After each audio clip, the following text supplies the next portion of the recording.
Kembali terjadi, pekerja migran Banyuwangi pulang tinggal nama. Pekerja migran asal Kecamatan Serono yang bekerja di perkebunan sawit di Malaysia berangkat secara non-prosedural ini ditemukan tewas dan diduga dianiaya. Selain itu, kepulangan jenazah juga sempat terkendala lantaran biaya.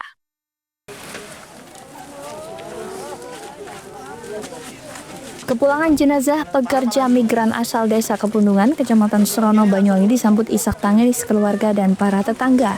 Pria usia 34 tahun ini sudah bekerja di Malaysia selama 11 tahun dan akhirnya ditemukan meninggal dunia di perkebunan sawit tempatnya bekerja.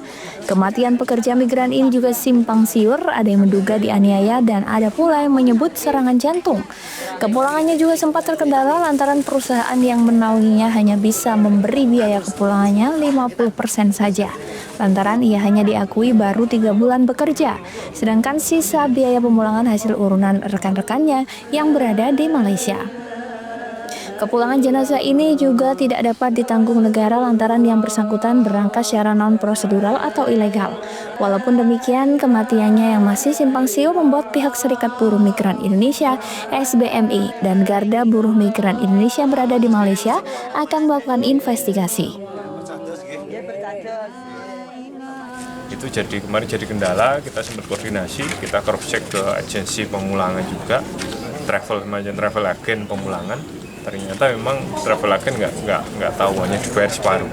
Makanya kita kejar juga si agensi supaya bertanggung jawab, tapi tetap ngotot karena Pak ID ini baru 3 bulanan, 2 bulan atau 3 bulan bekerja di tempat kerjanya ini, jadi masih baru. Jadi di situ majikan merasa keberatan. Gitu. Akhirnya dengan inisiatif teman-teman, terima kasih teman-teman yang ada di Malaysia, teman-teman kerjanya itu mereka iuran kayak gitu untuk membantu pemulangan. Jadi untuk membantu biaya itu mengcover sisanya. Jadi gratis jadi keluarga tidak terbebani. Dan dari bandara ke Banyuwangi gratis, tidak ada biaya, ditanggung oleh pemerintah Provinsi Jawa Timur, Dinas Tenaga Kerja kayak gitu. Jadi ada kesimpang siuran informasi yang awalnya keluarga menghubungi kami itu katanya meninggalnya di Bajo. Nah, setelah kami diperlihatkan fotonya tidak ada luka karena kan terlungkup kan, jadi tidak terlihat, hanya kayaknya ada di kepala itu luka-luka ya.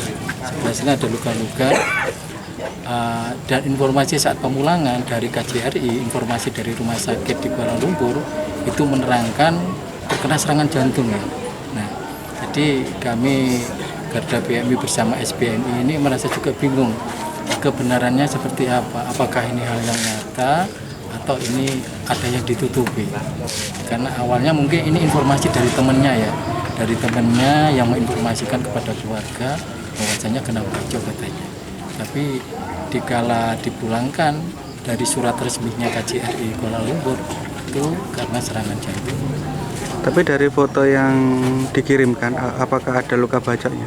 Nah itu, karena tertelungkup tidak tahu, apalagi ini tadi kan untuk melihat jenazah kita juga tidak melihat, cuma ada luka di kepala, apakah itu terjatuh?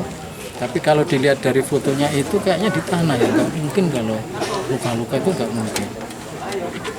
Jadi apakah kena pukul atau apa, kita juga belum memastikan.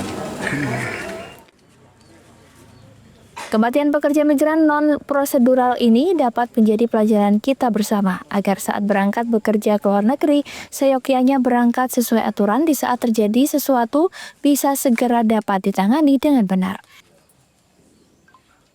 Dani Eka, JTV, Banyuwangi.